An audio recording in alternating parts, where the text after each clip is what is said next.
মাঘের শুরু অথচ শীতের দেখা নেই। সকাল থেকে ঘন কুয়াশায় ঢেকেছে একেবারে চারপাশ। কোথাও কোথাও দৃশ্যমানতা 50 মিটারেরও নিচে।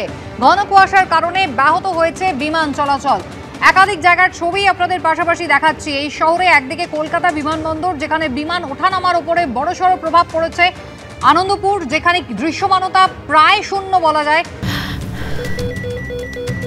ক্যান্সারে নেই আর ভয়, NCRI হবে এর জয়। আপনাদের ভরসা নেতাজি সুভাষচন্দ্র বোস ক্যান্সার হসপিটাল।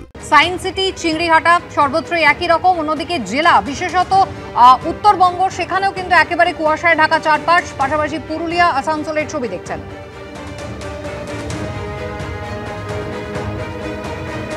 ব্রতদীপ ভট্টাচার্য আমাদের প্রতিনিধি রয়েছেন আমাদের সঙ্গে। ব্রতদীপ, কলকাতা বিমানবন্দরে কি পরিস্থিতি? বিমান ওঠানামায় কতটা প্রভাব পড়েছে?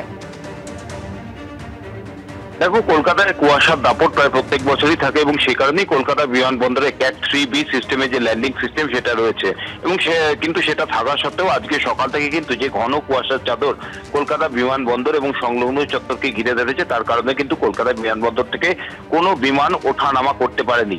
আজকে ভোর 5টার পর থেকে কোনো বিমান কলকাতা বিমানবন্দর থেকে টেক অফ করতে পারেনি। ঠিক তেমনই যে বিমানগুলি কলকাতা আসার কথা ছিল সেগুলো কলকাতায় আসতে পারেনি, কারণ সেগুলো অবতরণ করতে পারবেন না। ক্যাট 3 সিস্টেম, সেগুলো 75 মিটার দৃশ্যমানতা থাকলে সেখানে টেক অফ কিংবা ল্যান্ডিং করা সম্ভব, কিন্তু আজকে দৃশ্যমানতা এতটাই নেমে গিয়েছে যে 50 মিটারের নিচে নেমে গিয়েছে এবং সেই কারণেই কিন্তু কোনো রকম টেক অফ কিংবা ল্যান্ডিং করা যাচ্ছে না। যে বিমানগুলি কলকাতায় আসছিল তার মধ্যে 4টি বিমান সেগুলোকে ডাইভার্ট করা হয়েছে, কারণ কলকাতায় এত ঘন কুয়াশা ছিল যে পাইলট ল্যান্ড করতে পারেননি। কলকাতায় আসার পর সেগুলোকে ঘুরিয়ে নিয়ে যাওয়া হয়েছে। 2টি নিয়ে যাওয়া হয়েছে রাঁচিতে এবং 2টি ভুবনেশ্বরে। এবং এখনো পর্যন্ত যে বিমানগুলি কলকাতা ছেড়ে যাওয়ার কথা ছিল সেগুলো কিন্তু ট্যাক্সিওয়েতেই অপেক্ষা করছে। যতক্ষণ না পর্যন্ত দৃশ্যমানতা 75 মিটারের উপরে উঠছে ততক্ষণ পর্যন্ত কিন্তু কোনো বিমান ওঠানামা করতে পারবে না।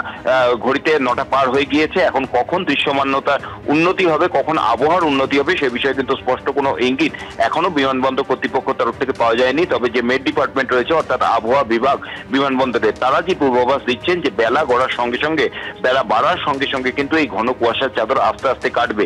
কিন্তু কতক্ষণ এই কুয়াশার চাদর থাকবে সেটা কিন্তু নির্দিষ্ট করে বলা যাচ্ছে না। তাই স্বাভাবিকভাবেই এতগুলি বিমান যেগুলো যাওয়ার কথা ছিল কলকাতা ছেড়ে এবং যেগুলো কলকাতায় আসার কথা ছিল, প্রত্যেক কটি বিমান সেগুলোর পরিষেবা ব্যাহত হওয়ায় দিনভর কিন্তু এই ভোগান্তি থাকবে। কারণ ঘন কুয়াশার চাদর কাটার পর যে বিমানগুলি কলকাতায় অপেক্ষা করছে অন্য জায়গায় যাওয়ার জন্য, সেগুলো একে একে ছাড়া হবে। তারপরে নির্ধারিত সময়ের যে বিমানগুলি রয়েছে সেগুলো তারপর ছাড়া হবে। অর্থাৎ বুঝতেই পারছো যে ভোগান্তি, যে দুর্ভোগ সাধারণ মানুষের যারা যাত্রী রয়েছেন বিমানের, তাদের কিন্তু দিনভর এই ভোগান্তি তাদের থাকবে এবং কখন স্বাভাবিক হবে সেই বিষয়ে নিশ্চিত কোনো ইঙ্গিত পাওয়া যাচ্ছে না। তবে এইটুকুনি স্পষ্ট, যতক্ষণ না এই ঘন কুয়াশার চাদর কাটছে ততক্ষণ পর্যন্ত টেক অফ কিংবা ল্যান্ডিং কোনোটাই হবে না। ব্রতদীপ, ধন্যবাদ। অর্থাৎ আবহাওয়ার উন্নতি না হওয়া পর্যন্ত কিন্তু বিমান পরিষেবা স্বাভাবিক হবে না, এমনটাই জানা যাচ্ছে। সরাসরি এবার আপনাদের ছবিটা দেখাই বাইরের কি অবস্থা। শিবাশিস মৌলিক রয়েছেন আমাদের সঙ্গে। শিবাশিস, বেলা যত গড়াচ্ছে ততই কিন্তু ধীরে ধীরে পরিস্থিতির উন্নতি হবে আবহাওয়ার, এমনটাই মনে করা যায়। ঘড়ির কাঁটায় 9টা বাজলো। একবার ছবি। কুসুমিতা, এই মুহূর্তে আমি দাঁড়িয়ে রয়েছি কলকাতা ময়দান চত্বরে এবং যেমনটা দেখা যাচ্ছে, একটু আগে যে কথা ব্রতদীপও তুলে ধরছিল, 200 মিটার গড় দৃশ্যমানতা, 200 মিটার। আমি শান্তনু দত্তকে একটু ময়দান চত্বরের ছবিটা দেখাতে বলবো। ময়দান চত্বরে যে ছবি আমরা দেখতে পাচ্ছি, রাস্তা দিয়ে যে গাড়িগুলি যাতায়াত করছে অত্যন্ত ধীর গতিতে চলাচল করছে, কারণ দৃশ্যমানতা খুবই কম। দৃশ্যমানতা গড়ে 200 মিটার, কোথাও কোথাও 50 মিটারেরও নিচে। এবং এই যে কুয়াশার দাপট, যা একেবারে উত্তরবঙ্গের 6 জেলা, দক্ষিণবঙ্গের 12 জেলা, বিভিন্ন জায়গায় কুয়াশার দাপট কিন্তু স্পষ্ট বোঝা যাচ্ছে। শীতের আমেজ যথেষ্ট না থাকলেও শীতের আমেজ কিছুটা যে ঘাটতি পড়ছে তা কিন্তু আগামী রবিবার পর্যন্ত শীত কিছুটা কম থাকবে। এখন সর্বনিম্ন তাপমাত্রা 16.8 ডিগ্রি সেলসিয়াস। সেই সর্বনিম্ন তাপমাত্রা কিন্তু রবিবারের পর আরও 2-3 ডিগ্রি কমতে পারে, তখন শীতের আমেজ কিছুটা বাড়বে। সেক্ষেত্রে এই যে কুয়াশা নিয়ে আমরা আলোচনা করছিলাম, সেই কুয়াশার দাপট তখন কিন্তু আরও কিছুটা বাড়তে পারে এবং এখন যে সমস্যা দেখা যাচ্ছে যান চলাচলে, বিমান চলাচলে যে ব্যাঘাত ঘটছে, সেই সমস্যা কিন্তু কিছুটা বাড়তে পারে সোমবারের পর থেকে। তবে এখনো পর্যন্ত দুপুর বেলার যে তাপমাত্রা নিয়ে যদি আলোচনা করি, সেক্ষেত্রে বেলা বাড়লে যে শীত উধাও হয়ে যাচ্ছে এরকমই কিন্তু চলবে আগামী রবিবার পর্যন্ত।